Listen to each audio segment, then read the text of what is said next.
If you want to remove text from a video in CapCut Mobile, like unwanted captions or on screen words, this quick trick will help you clean it up in just a few steps.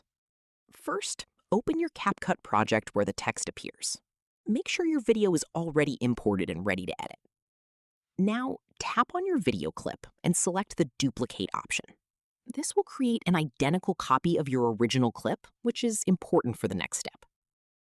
Next, select the duplicated clip and tap Overlay. This places it on top of your main video layer and allows you to edit it separately. Now, go to the bottom menu and choose Mask. This is the key step for removing text from video in CapCut Mobile. Select either a rectangle or circle mask, depending on the area you want to cover. Then adjust the size and position carefully so it fully covers the unwanted text. After that, tap on Feather and slightly increase it. This helps smooth out the edges so the edit blends naturally into your video, so it doesn't look edited or fake. Once everything is aligned properly, your text should be completely hidden and your video will look clean and professional. And yeah, that's how you can easily remove text from any video using CapCut Mobile in just a few simple steps.